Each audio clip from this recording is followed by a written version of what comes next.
इसमें होता है हिट, हर्ष, इट होता नहीं है, और यहाँ होता है हमारा डियर।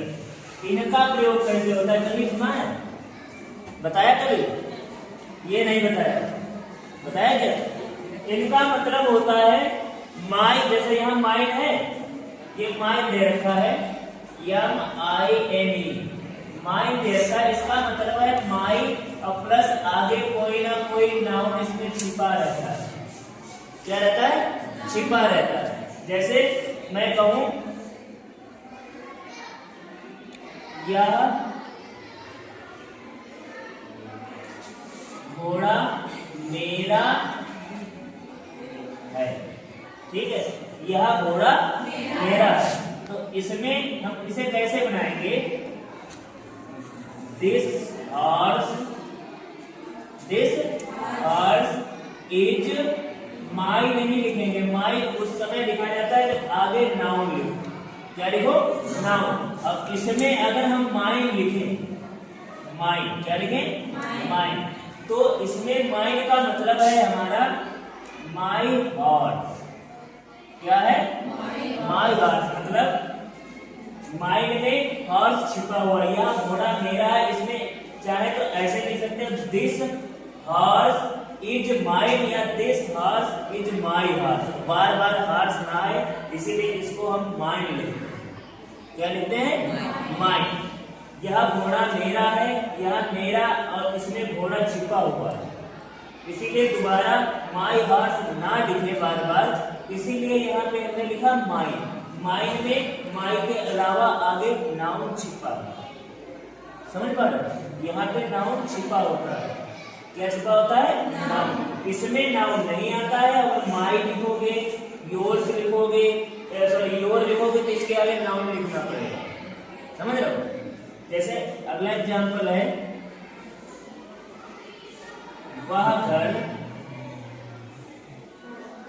तुम्हारा है, वह घर तुम्हारा है। तो कैसे इसे बनाएंगे? दैट, क्या बनाएंगे? दैट। इसके बाद क्या आ जाएगा? हाउस, दैट हाउस इज, यहाँ पे योर नहीं लिखेंगे, योर लिखना है तो आगे नाउन की जरूरत पड़ेगी। अब नाउन एक बार हाउस आ गया, बार बार your, this house is your house, कहते हुए अच्छा नहीं लग रहा है। अब नाउन ना लिखे, इसके लिए हम इसका क्या लगा देते हैं इसमें? यस, ये बन जाता है पजेसिव प्रोनाउन। इसमें अधिकार होता है हमारे पीछे वाले नाउन में। इसमें हमारा, इसका मतलब है हमारा योर, योर्स का मतलब है योर, इसमें आगे वाला नाउन ऑलरेडी छिपा रहता। समझ में आया कि नहीं? जैसे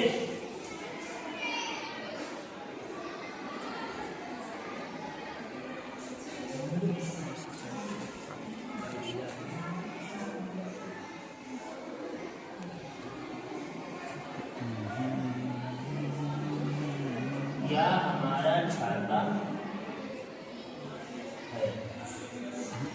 तो ये ऐसे नहीं बनेगा, ठीक है। यहाँ तो ये अगर बनाना है तो कैसे बनाएंगे? इसमें सिर्फ आवर लगेगा, इसके आगे देखो नाउन दे रखा है, दिस इज आवर अम्ब्रेला, आगे बन जाएगा this is our umbrella. Our के आगे देखो नाउन दे रखा है। जैसे यहाँ पे क्या होगा? जैसे इसे मैं बनाऊं दिस, जब ये हमारे दिस दैट होते, इसके तुरंत साथ नाउन आता है, और इसके बाद कोई हेल्पिंग वर्ब या सहायक क्रिया लगती है, उसके बाद दोबारा नाउन ना लिखा जाए, इसी के वजह से प्रोनाउन का प्रयोग किया जाता है। यहाँ दिस इज आवर अम्ब्रेला, यहाँ पे देखो इसके तुरंत बाद दिस और दैट के तुरंत बाद इजेमार का प्रयोग हुआ है। आवर के बाद हमें अम्ब्रेला लिखना पड़ा इसका, अवर के बाद। यहाँ हमारा इसका मतलब है पजेसिव एडजेक्टिव का प्रयोग हुआ है। और अगर इसे हम ऐसे बनाएं, कैसे बनाएं? देखो,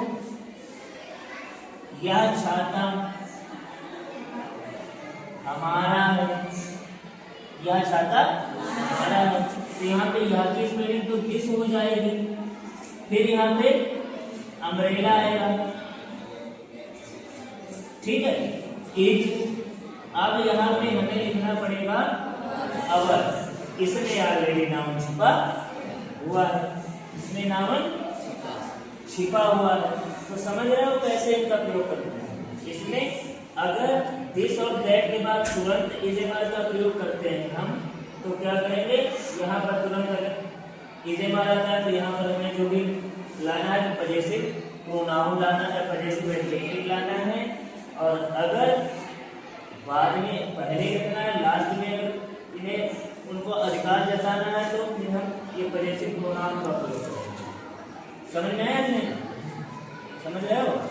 ठीक है, नोट करो इसे जरा। नियम लिखिए, इसमें रूल लिखा है यदि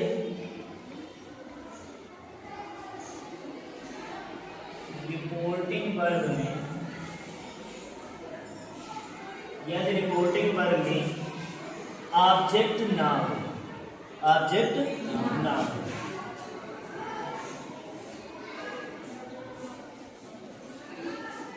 ना हो, ठीक है। रिपोर्टिंग वर्ग में जब ऑब्जेक्ट नहीं होता है तो क्या करते हैं, जैसे मान लीजिए इसे हम एग्जाम्पल के थ्रू समझेंगे। देखिए, जैसे मान लीजिए मैंने एक सेंटेंस लिखा आई सेड, और तुरंत मैंने लगा दिया काम आई वर्ड। क्या लगाया? काम आई वर्ड। देखो यहाँ पे क्या ऑब्जेक्ट है, ऑब्जेक्ट के बाद मतलब क्रिया के बाद जब कोई प्रोनाउन या नाउन दिया होता है तो वही ऑब्जेक्ट माना जाता है। क्या माना जाता है? ऑब्जेक्ट। ऑब्जेक्ट रिपोर्टिंग वर्ग में उसी समय माना जाएगा जब वाक्य सेड के बाद टू दिया हो, आगे जैसे मान लीजिए मी लिखा हो, चाहे राम लिखा हो, चाहे मोहन लिखा हो, ये हमारा ऑब्जेक्ट होगा और क्रिया से पहले सब्जेक्ट होगा। ठीक है, ऑब्जेक्ट नहीं है और यहाँ पे मुझे दे रखा है यू। क्या दे रखा है? यू। और यू तुम्हें पता है यू आता है, ऐसा अगर चेंज करोगे तो ये सेकेंड पर्सन है, ऑब्जेक्ट से चेंज होता है। कहाँ से चेंज होता है? ठीक है, जैसे मैं लिखूं You are writing a letter, ठीक है, writing a letter, ये सेंटेंस है। I said, comma inverted comma, you are writing a letter, you are writing a letter। तो बताओ यहाँ पे क्या ऑब्जेक्ट है? नहीं है, ऑब्जेक्ट नहीं है, बिल्कुल। जब ऑब्जेक्ट नहीं है तो यू को यहाँ चेंज कैसे करेंगे? जब मैंने बताया है कि यू को चेंज करेंगे ऑब्जेक्ट से, है कि नहीं? अब जब ऑब्जेक्ट ही ना हो तो फिर क्या करेंगे बताओ? यहाँ पे ऑब्जेक्ट है ही नहीं तो कैसे चेंज करेंगे? बता पाओगे? हाँ बताओ, बताओ। नो चेंज नहीं। यहाँ पे जब ऑब्जेक्ट नहीं होता है तो ऑब्जेक्ट के स्थान पे थर्ड पर्सन के प्रोनाउन मान लो। ठीक है, यहाँ पे लिख लीजिए यदि ऑब्जेक्ट ना हो, यदि ऑब्जेक्ट ना हो तो थर्ड पर्सन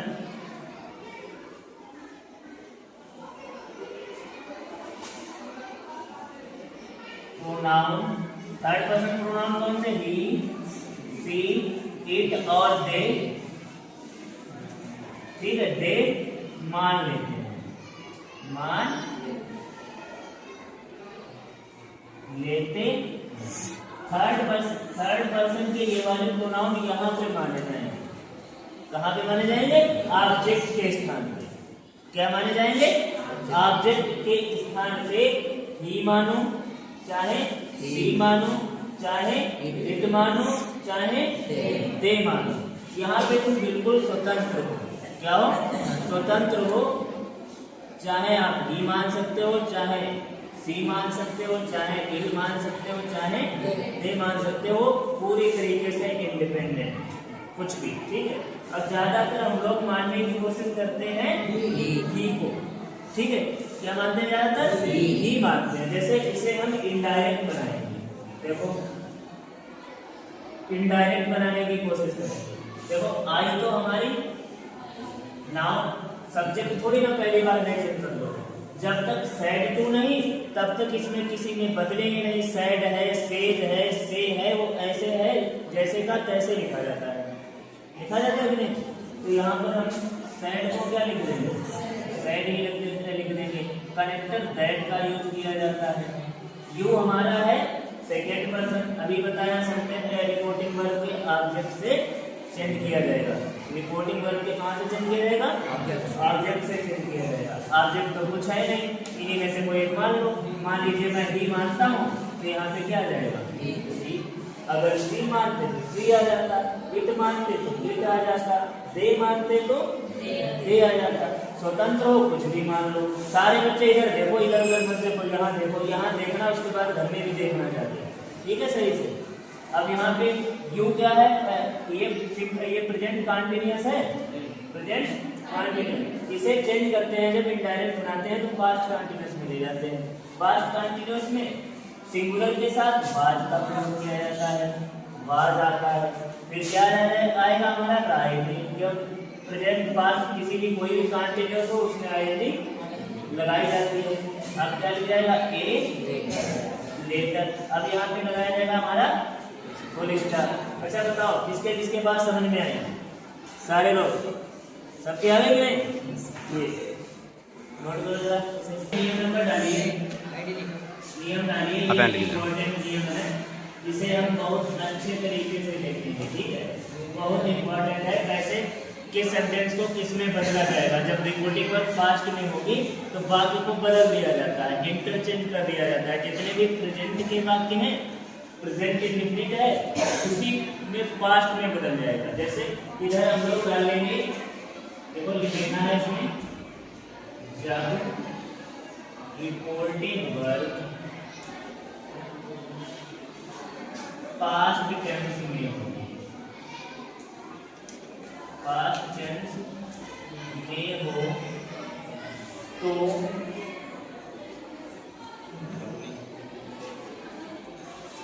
वाक्य को वर्ब करेंगे। क्या करेंगे? Reporting verb. पास्ट में हो तो वाक्य को बदल दिया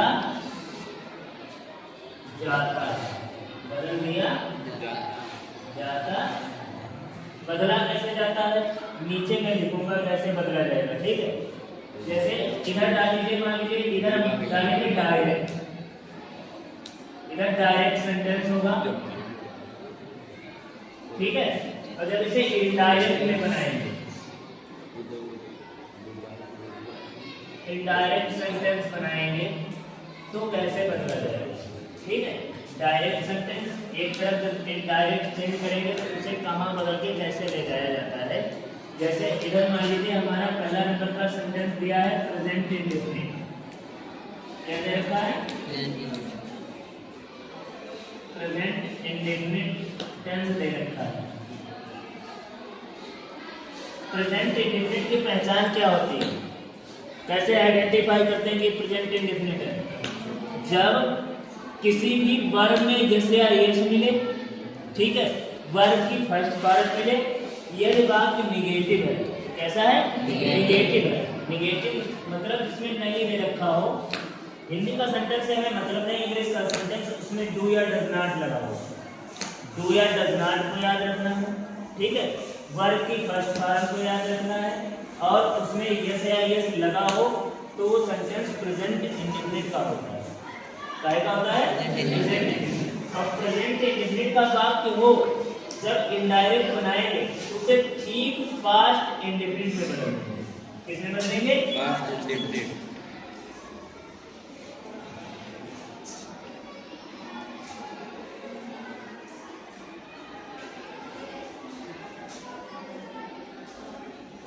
पास्ट इंडेफिनिट टेंस में बदलेंगे। पास्ट इंडेफिनिट में वाक्य निगेटिव है तो डिड नॉट लगाते हैं, वैसे वर्ब की सेकेंड पार्ट लगाई जाती है। मेरी बातों को ध्यान से सुनिए।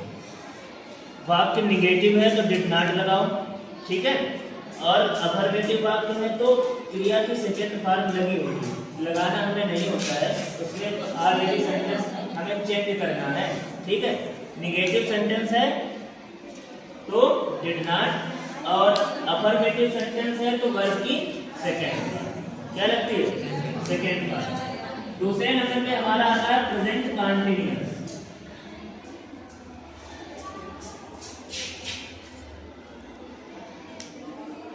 कंटीन्यूअस। दूसरे पे क्या आ जाता है? Present continuous. इसे जब इनडायरेक्ट बनाएंगे तो पास्ट कंटीन्यूअस में ले जाएंगे। किसमें ले जाएंगे? Past continuous. और पास्ट कंटीन्यूअस टेंस की भी पहचान याद होनी चाहिए, प्रेजेंट कंटीन्यूअस की भी पहचान याद होनी चाहिए। इसमें हमारा इज एम आर मिलता है, पढ़ाया जा चुका है। इज एम आर और वर्ब में लगती है आई, ठीक है। और इज एम आर को अगर इनडायरेक्ट बनाना है तो बाज वर्ब में बदलते हैं। इसमें बाज, क्योंकि पास्ट कंटीन्यूअस में बाज वर्ब का ही प्रयोग किया जाता है। और कंटीन्यूअस है तो साधारण सी बात है, सिंपल सी बात है, उसमें आई में जरूर। ठीक है। थर्ड सेंटेंस है हमारा, थर्ड सेंटेंस है हमारा प्रेजेंट। कौन सा है? परफेक्ट। Present perfect. और ये बोलो किसमें जाता है? बोलो पास्ट परफेक्ट में जाता है। किसमें जाता है? पास्ट परफेक्ट टेंस में जाता है।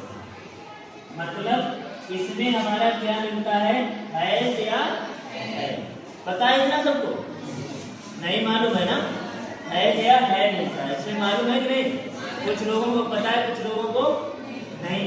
जो कि बताया सारा जा चुका। इसमें आता है हमारा या तो हैज आएगा या है आएगा। हैज या है। वर्ब की थर्ड मालूम परफेक्ट में हमेशा लगती है। और जब इसे इनडायरेक्ट बनाएंगे तो है हो चाहे है वो, दोनों को बदल देते हैं हैड में बदलते हैं। समझ में आ रहा है कि नहीं?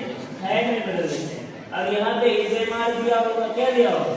चाहे तो लिख लो भाई, इज दिया होगा, एम दिया होगा या आर दिया होगा। इसको दिया होता है कि नहीं? और जब इसे इनडायरेक्ट बनाते हैं तो हम लोग बदलते हैं इसको बाज या बल में। अब इतना अगर मैं तुम्हें बताऊं कि एक वचन के साथ बाज आता है, बहुवचन के साथ बर आता है, तो फिर तो वही बात हो गई, वह जाता है कि नहीं? क्या हो गया? वह जाता है। उससे अगर ये तो तुम्हें जानना पड़ेगा और अपने आप सेल्फ रेफरेंस करनी पड़ेगी।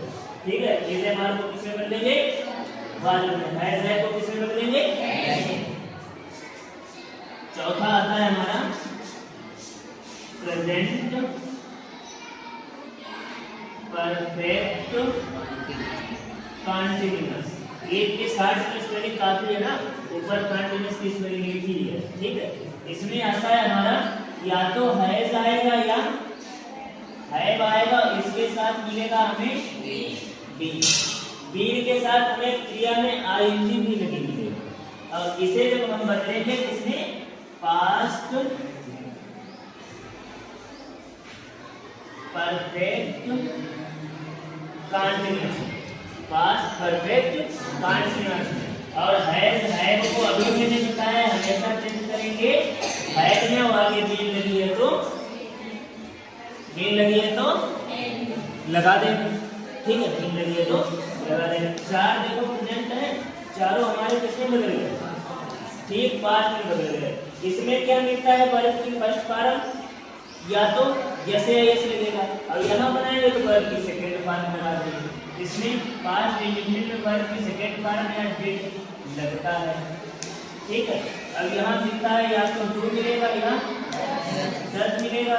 वर्ब की फर्स्ट फॉर्म मिल सकती है और उसमें यस या यस मिल सकता है कि नहीं?